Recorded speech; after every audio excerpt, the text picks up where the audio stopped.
आइए शुरू करते हैं हमारा आज का सीडीपी का टॉपिक। ये है सिगमंड फ्रॉइड का मनोलैंगिक विकास का सिद्धांत। इनका मानना था कि जो मनुष्य का विकास होता है वो मन और लैंगिक इच्छाओं के अनुसार होता है। कैसे? मन और लैंगिक इच्छाओं के अनुसार। इन्होंने कहा था कि मनुष्य जो भी कार्य करता है, जो भी कार्य होगा वो किसके किस किस किस लिए होगा? उसकी सेक्सुअल डिजायर, जो मनुष्य की सेक्सुअल डिजायर होती है उसको सेटिस्फाई करना होता है। ये मनुष्य का कार्य होता है, यानी मनुष्य जो भी कार्य करेगा कैसे भी हो उसके एक ही लक्ष्य है, उसकी सेक्सुअल डिजायर को सेटिस्फाई करना। ठीक है। और ये जीन पियाजे थे, बहुत ज़्यादा प्रेरित थे, उनसे बहुत ज़्यादा मोटिवेशन थे, लेकिन उनकी कॉपी नहीं की थी इन्होंने, बस उनसे मोटिवेशन ली थी। उसे उसे देखकर इन्होंने अपना सिद्धांत दिया था, मनोलैंगिक विकास का सिद्धांत। पढ़ते हैं इसके बारे में क्या क्या होता है। तो देखिए, इन्हें मनोविश्लेषणवाद का जनक कहा जाता है। क्वेश्चन पूछा गया कि किसे मनोविश्लेषणवाद का जनक कहा जाता है? सिगमंड फ्रॉइड को। इन्होंने 5 चरण बताए थे विकास के। कितने? 5 चरण। क्या क्या होते हैं वे तुम्हारे थे? एक तो मुख अवस्था 0 से 1 वर्ष तक, फिर गुद अवस्था 1 से 3 वर्ष तक, लैंगिक अवस्था 3 से 6 वर्ष तक, एक होता है सुषुप्त अवस्था 6 से 13 वर्ष तक, फिर जननिक अवस्था ये 13 से 19 वर्ष तक। इन सबको डिटेल में पढ़ेंगे हम आगे चलकर। इन्होंने कुछ बातें और बताई थी, पहले वे जानी जरूरी हो जाती। इन्होंने कहा था जो मनुष्य का मन है, जैसे नीचे पानी है ना, ये नीचे वाटर है और ऊपर क्या बर्फ है ऐसे। इन्होंने कहा कि जो मनुष्य का मन है ये जैसे 10% हिस्सा बर्फ का बाहर रहता है और 90% हिस्सा पानी के अंदर रहता है। तो ऐसे ने कहा था मनुष्य का मन है ना, जो चेतन है मन है या जो हम देख सकते हैं वो केवल 10% हिस्सा ही है, और 90% क्या होता है जो छिपा रहता है, जो अचेतन है। और ज़्यादातर जो डिजायर होती है, जो ज़्यादातर इच्छाएं होती है ना, उस 90% पार्ट से आती है, 90% हिस्से से आती है। जैसे कैसी इच्छाएं? भाई कोई सी भी इच्छा, खाने पीने की, या मुझे मुझे नौकरी करनी, या कोई गलत काम करना, कुछ भी हो, मतलब सारी इच्छा इससे आती है 90% से, यानी अचेतन मन से। तो देखिए क्या क्या होता है इसमें। फ्रॉइड के अनुसार मन एक बर्फ की शिला के समान है, जिसका केवल 10% हिस्सा ही चेतन रूप से देख सकते हैं, बाकी 90% अचेतन होता है, यानी कि जो दिखाई नहीं देता। और जो हमारी सारी डिजायर होती है, कितनी भी डिजायर हो, कोई भी इच्छा हो, मतलब वो ज़्यादातर डिजायर, लगभग 90% डिजायर इसी हिस्से से आती है। सपने देखना, कुछ भी कार्य करना, सारी इससे ही आती है। ठीक है। इन्होंने फ्रॉइड ने 3 शब्द और दिए थे जो व्यक्तित्व के बारे में जाने जाते हैं, और ये इनसे क्वेश्चन जरूर बनता है। वे होते हैं, फ्रॉइड के अनुसार व्यक्तित्व के 3 स्तर होते हैं, 3 टायर होते हैं। कौन कौन से होते हैं? ईद, अहम और पराअहम। अब ईद, अहम और पराअहम को समझना जरूरी हो जाता है। देखो ईद क्या होता है? ईद होता है, देखो ईद, ईद क्या होता है? ईद है, ईद यानी जो हम अपनी मन के अनुसार कार्य करते हैं, जो मन किया करना चाह, सारी डिजायर इसी से आती है। ईद का मतलब होता है जो हमारे मन में आए ना, जो कार्य हमने करना चाहे उसे बोलते हैं ईद। इसे इंग्लिश में भी ये बोलते हैं ईद। ईद ईद का मतलब होता है कि जो हमारी इच्छाएं हैं, जो हम काम करना चाहते हैं, उसमें गलत कामों से, ये काम, इससे मतलब नहीं है। सारे कार्य ईद से होते हैं। ठीक है। तो देखिए कि जो मन किया करना चाह, सारी डिजायर इच्छाएं इसमें आती है। लोग गलत काम करते हैं, जैसे रेप, यानी रेप तक कर देते हैं, सारे गलत कार्य इसी के आते हैं। उन्होंने कहा कि मुझे चॉकलेट खानी है तो खानी है, जरूर खानी है। ठीक है। तो क्या है, यानी गलत कामों, सही कामों, सारे इससे ही आते हैं, ईद से। ज़्यादातर सारी डिजायर इस ईद से ही आती है। दूसरा क्या है? दूसरा इसका अहम। क्या था? अहम। अहम में क्या होता है? ये वास्तविकता पर काम करता है, यानी रियलिटी पर। रियलिटी कैसे? कि भाई उसने कहा कि जैसे कहा ना कभी कि ईद क्या करता है कि रेप करना है, लेकिन आदमी सोचे कि नहीं ये गलत चीज़ है, गलत काम है। ठीक है। तो रियलिटी पे काम करेगा ये। ठीक है। और फिर क्या है? परायम। परायम में क्या होता है? परायम होता है तुम्हारा जो नैतिकता पर काम करता है, मोरलिटी पे, ऐसे चोरी ना करना, रिश्वत ना लेना। जैसे कहते हैं कुछ लोगों के नैतिक विचार होते हैं कि नहीं ये काम करना नहीं, ये गलत है, तो गलत है। तो ये 3 चीज़ें बताई थी। और ये पूछा जाता है कि व्यक्तित्व कितने प्रकार से दिया था सिगमंड फ्रॉइड ने? तो 3 प्रकार से व्यक्तित्व के बारे में बताया था। कौन कौन से थे? एक तो तुम्हारा था ईद। कौन सा था? एक तो ईद था, जो सारी इच्छाएं आती हैं, इच्छा होती है जो हमारी ईद से आती है। फिर दूसरा था अहम। अहम क्या? तो रियलिटी पे काम करता है, जो वास्तविकता पे काम करता है। पर अहम, पर अहम क्या होता है? सुपर ईगो, इंग्लिश में बोलते हैं सुपर ईगो, जो नैतिकता पर काम करता है। ठीक है। ऐसे डायरेक्ट क्वेश्चन पूछेगा इस तरीके से कि कौन सा है जो वास्तविकता पर काम करता है? अहम। कौन सा है जो नैतिकता पर काम करता है? पर अहम। ठीक है। अब देखिए आगे। तो देखिए क्या था जो हमारा है ईद। ईद के बारे में जैसे मैंने बताया अभी, ये अचेतन भाग होता है, अचेतन भाग का हिस्सा है, और मन के अनुसार कार्य करना क्या कहलाता है? ईद कहलाता है। फिर अहम। अहम क्या होता है? अहम होता है जो बीच का रास्ता निकालना, यानी वास्तविकता पर काम करना। पर अहम, पर अहम क्या होता है? पर अहम होता है नैतिकता पर काम करना। तो तीनों समझ में आ गए होंगे आपके कि व्यक्तित्व के 3 स्तर कौन कौन से थे। कौन कौन से व्यक्तित्व के 3 स्तर? एक तो था ईद, एक था अहम, और एक था पर अहम। अहम ईद क्या होता है? इच्छा के अनुसार कार्य करना, इच्छा के अनुसार। अहम क्या होता है? बीच का रास्ता निकालना, यानी रियलिटी पे काम करना। प्राइम क्या होता है? नैतिकता, मोरलिटी, कि नहीं ये गलत है तो गलत है। ठीक है। ये सब चीज़ें थी। इन्होंने एक कंसेप्ट छोड़ दिया था, उसको बोलते हैं लिबिडो का कंसेप्ट। क्या होता है? लिबिडो। फ्रॉइड ने लिबिडो कंसेप्ट दिया। ये क्वेश्चन डायरेक्ट पूछा गया है सी टैट में, और एस टैट में पूछा गया था एक साल क्या कि लिबिडो कंसेप्ट किसने दिया है? फ्रॉइड ने दिया है, सिगमंड फ्रॉइड ने, जिन्होंने मनोलैंगिक विकास का सिद्धांत दिया है। इन्होंने क्या बताया था? लिबिडो होता क्या? लिबिडो देखो क्या है कि लिबिडो का कंसेप्ट दिया जिसमें सेक्सुअल डिजायर, काम वासना होती है जो अचेतन होती है और यह ईद का हिस्सा होती है। इन्होंने लिबिडो कंसेप्ट, लिबिडो क्या था मैंने बताया ना भी कि मनुष्य के एक ही लक्ष्य है क्या? कि अपनी सेक्सुअल डिजायर को सेटिस्फाई करना, इनके सिद्धांत के अनुसार। ठीक है, और ये किसका हिस्सा पाएगा? जो सही, जो सारे गलत कार्य किससे आते हैं? अचेतन मन से, 90% से। कहाँ होता है? वो ईद में होती है। तो लिबिडो किसका हिस्सा होता है? लिबिडो होता है तुम्हारे ईद का हिस्सा होता है, जो अचेतन मन का पार्ट होती है। ठीक है, तो देखिए हर एक स्टेज पर एक निश्चित ऊर्जा की आवश्यकता होती है। मान लो अब जो 5 स्टेज थी ना, हर एक स्टेज पर किसी न किसी ऊर्जा की आवश्यकता होती है। हर एक स्टेज पर एक निश्चित ऊर्जा की आवश्यकता होती है। अगर पूरी न हो पाए तो स्त्रीकरण हो जाता है, यानी बच्चा वहीं का वहीं रुका रह जाएगा।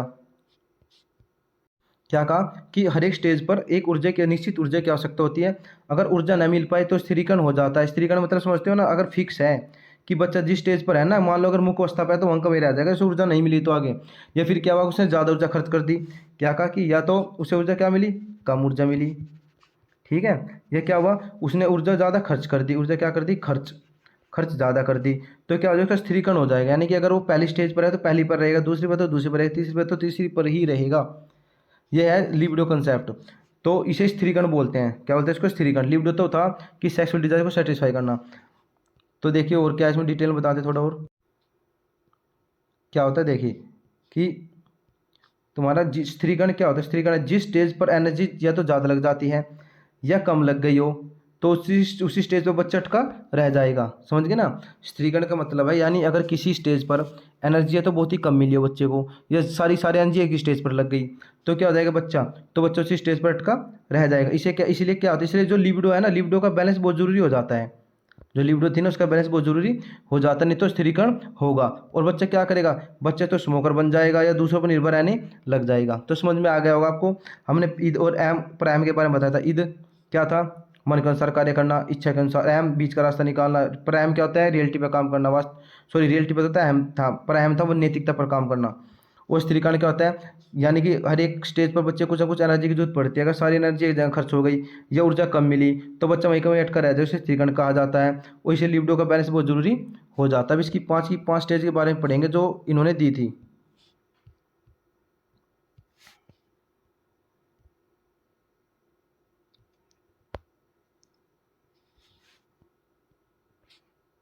देखिए देखिए स्टेज क्या है, इसमें क्या है? इसमें तो मुख्य अवस्था। मुख्य अवस्था क्या होती है? यानी होठों से स्किंग करना जिससे खुशी मिलती है।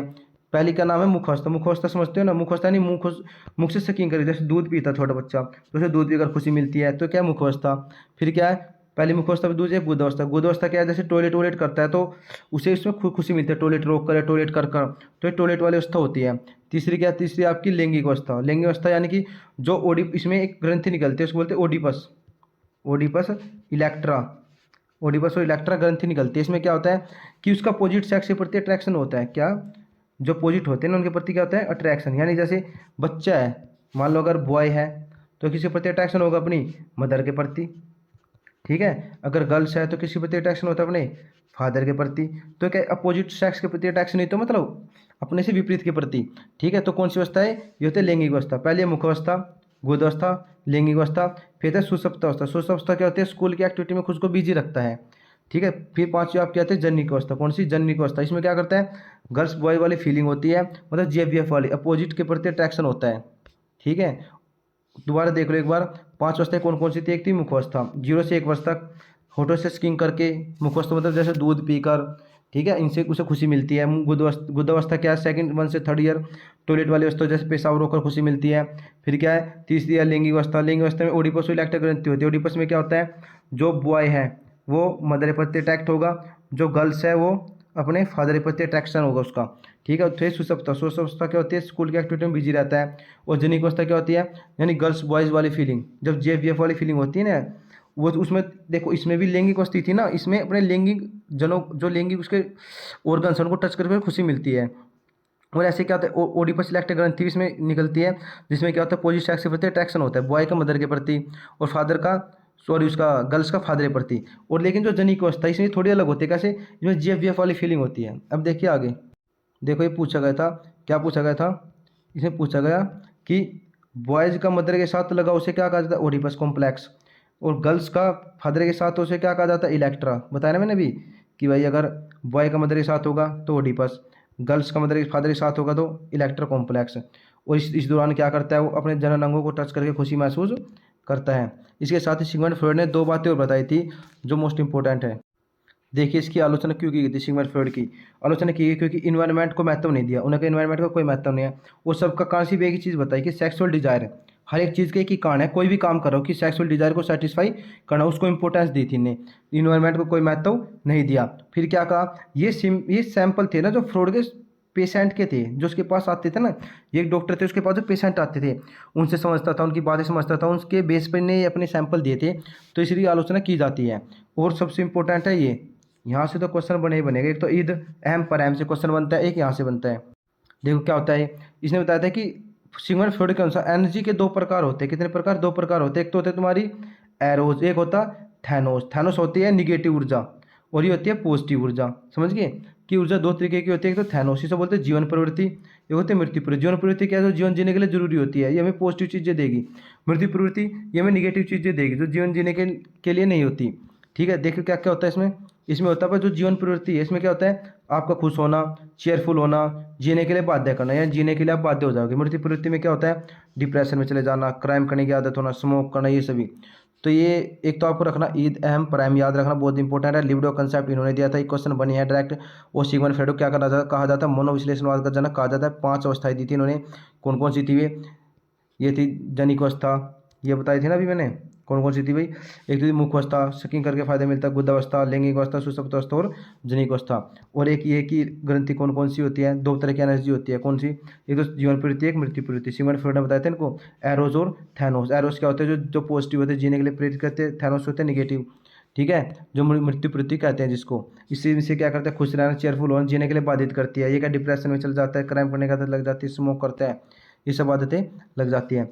अगर आपको वीडियो अच्छी लगी हो तो लाइक करें, शेयर करें, सब्सक्राइब करें। जय हिंद, जय भारत।